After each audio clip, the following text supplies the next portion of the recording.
Hi friends, welcome to Quick and Easy. Friends, જોઈને જ ખાવાનું મન થઈ જાય એટલો મસ્ત માર્બલ ઇફેક્ટવાળો આઈસ્ક્રીમ બનાવીશું, અને એ પણ ફક્ત 2 જ ઇન્ગ્રેડિયન્ટ્સથી અને ફટાફટ બની જશે.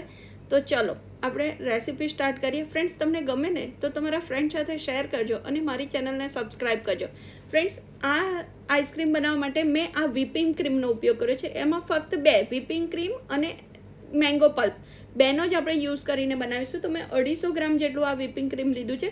જો અત્યારે તમને ઓછું લાગે છે, હું જેમ વ્હીપ કરીશ ને એનું વોલ્યુમ વધી જશે અને લગભગ ડબલથી ઉપર થઈ જશે. તો બસ તમારે આવું ઇલેક્ટ્રિક બીટર તમારી પાસે હોય ને તો ઇલેક્ટ્રિક બીટરથી કરવાનું, વ્હીપ કરવાનું. અને જો એ ના હોય તો આપણું હેન્ડ વ્હીપર તો હોય જ લગભગ બધાના ઘરે. તો લગભગ 5 થી 6 મિનિટ લાગે છે આ વ્હીપ થતાં. અને એટલું સરસ વ્હીપ થશે ને ફ્રેન્ડ આ ક્રીમ, કે તમે ઇવન કેકમાં પણ એને યુઝ કરી શકશો. જો ધીરે ધીરે હવે એનું વોલ્યુમ વધી ગયું છે, જ્યાં સુધી સોફ્ટ પીક ના આવે ને ત્યાં સુધી તમારે એને વ્હીપ કરવાનું છે. ધીરે ધીરે સ્પીડ વધારતા જવાનું અને વ્હીપ કરતા જવાનું. જો હવે સોફ્ટ પીક થવા મળી છે, હવે બસ ફક્ત 1 મિનિટ જ આપણે વધારે વ્હીપ કરીશું અને એકદમ કમ્પ્લીટ આપણું ક્રીમ વ્હીપ થઈ જશે. જો કેટલું સરસ થયું છે. આ ક્રીમને તમે 10 મિનિટ જો ફ્રીજમાં રાખીને પછી યુઝ કરશો ને તો તમે કેક પર પણ યુઝ કરી શકશો. જો એકદમ પીક સરસ થઈ ગઈ છે, સહેજે નીચે પડે છે. હું તમને સ્પેક્ચ્યુલા ઉપર પણ બતાવું કે મારું ક્રીમ કેટલું સરસ વ્હીપ થયું. જો મેં આમ પલટાવ્યું તો પણ મારું ક્રીમ નીચે નથી પડતું, એકદમ પરફેક્ટ છે. હવે આમાં આપણે મેંગોનો પલ્પ ઉમેરીશું. તો મેં 250 ગ્રામ વ્હિપિંગ ક્રીમ લીધું હતું ને એની સામે મેંગોનો પલ્પ છે 500 ગ્રામ. ના એમાં મેં ખાંડ કે પાણી કશું જ ઉમેર્યું નથી, ફક્ત કેરી જ છે. બસ હવે એને ફક્ત 2 મિનિટ ખાલી મિક્સ થાય ને એટલું જ. હવે પહેલી વારનું આપણે એમાં સેટ કરવા મૂકીશું. તો પહેલી વાર જ્યારે આપણે ફ્રીજમાં સેટ કરીએ ને ત્યારે તમારે એને એક મોટા કન્ટેનરમાં જ મૂકી દેવાનું છે અને લગભગ 4 થી 5 કલાક સુધી તમારે એને ફ્રીઝરમાં રાખી દેવાનું છે. જો એકદમ સરસ થઈ ગયું. હવે આ એક જ કન્ટેનરમાં નેક્સ્ટ ટાઈમ જ્યારે આપણે એને સ્ટોર કરીશું ને તો નાના નાના કન્ટેનરમાં. એ કેમ એ હું તમને આગળ બતાવું છું.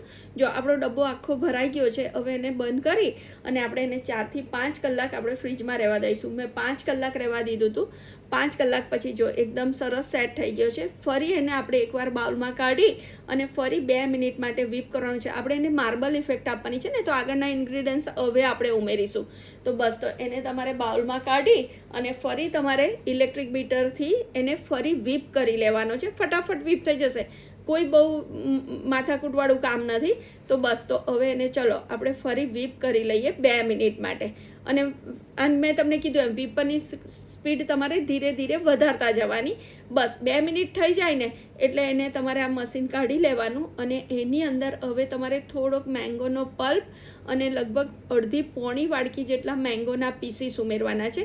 જો વ્હીપ થઈ ગયું છે, આ ઇલેક્ટ્રિક હોય તો ઠીક, નહીં તો આ તો આપણી પાસે હોય. તમારી પાસે બેમાંથી જે હોય, તો હેન્ડ હોય તો થોડી વાર વધારે લાગશે. ચલો હવે મેં થોડો મેંગોનો પલ્પ ઉમેરી દીધો અને આ અડધીથી પોણી વાડકી જેટલા મેંગોના પીસીસ. બસ હવે બહુ ફાસ્ટ નહીં, આવું સ્લોલી તમારે થોડુંક જ મિક્સ કરવાનું છે, કારણ કે એનાથી જ મેંગોની માર્બલ ઇફેક્ટ આવશે. હવે આપણે નાના નાના કન્ટેનરમાં સ્ટોર કરવાનું, એટલે કે એક સર્વિંગમાં એક જ ડબ્બો કાઢવાનો. તમે એક મોટા કન્ટેનરમાં કાઢી અને પછી જ્યારે જોઈએ એટલો અડધો ખાઈને બાકીનો અડધો પાછો મૂકશો ને તો એ જે ખાલી સ્પેસ છે ને એમાં એર થશે અને એનાથી અંદર વોટર ક્રિસ્ટલ થશે, એટલે કરચ લાગશે. એવું ના થાય એટલે તમારે સેપરેટ કન્ટેનરમાં સ્ટોર કરવાનો. હવે આવી રીતે થોડો મેંગોનો પલ્પ મૂકી અને ફોકથી આવી રીતે ઇમ્પ્રેશન આપવાની, એકદમ સરસ માર્બલ ઇફેક્ટ લાગશે. હવે પછી તમારે એને ઓવરનાઇટ સ્ટોર કરવાનો છે. બસ જોઈને જ કેટલો સરસ લાગે છે ને ફ્રેન્ડ્સ, ખાવામાં પણ એટલો સરસ છે. ના વધારાની શુગર કે કશું જ છે. તો તમે આ ચોક્કસથી ટ્રાય કરજો. હવે એને હું ઓવરનાઇટ સ્ટોર કરી દઈશ અને પછી નેક્સ્ટ મોર્નિંગ આપણે એને સર્વ કરવાના છે. એકદમ કમ્પ્લીટ માર્બલ ઇફેક્ટ આવી છે ને, તો તમે આ ટ્રીક ચોક્કસથી ટ્રાય કરજો. તમારો આઈસ્ક્રીમનો લુક આખો ચેન્જ થઈ જશે ફ્રેન્ડ્સ. ચલો હવે આપણે એને ઓવરનાઇટ સ્ટોર કરીએ. હવે બીજે દિવસે સવારે ચલો આપણે સર્વ કરવાનો પણ ટાઈમ થઈ ગયો છે. જો એકદમ સરસ આપણો આઈસ્ક્રીમ સેટ થઈ ગયો છે. તો ચલો હવે સર્વ કરી લઈએ. તો સર્વ કરવા માટે તો આ તો કશું જ બહુ કરવાનું નથી, પણ હું શું કરું છું ને એ તમને કહું. જો અંદરના મેંગોના પીસીસ પણ દેખાય છે અને માર્બલ ઇફેક્ટ પણ દેખાય છે, તો બહુ સરસ લાગે છે. પણ હું તો આની પર હજી એક્સ્ટ્રા થોડોક મેંગોનો રસ સ્પ્રિંકલ કરીને ખાઈશ. તમને બેમાંથી જે રીતે ફાવે ને એ રીતે ફ્રેન્ડ્સ તમે ખાજો. જો આવો સરસ લાગે તો આવો, ને મારી જેમ તમને થોડોક વધારે રસ ભાવતો હોય ને તો તમે આ રીતે પણ ખાઈ શકશો. ફ્રેન્ડ્સ, તમને જે રીતે ભાવે એ રીતે બનાવજો. તમારા ફ્રેન્ડ સાથે શેર કરજો. મારી ચેનલને સબસ્ક્રાઈબ કરજો. Thank you.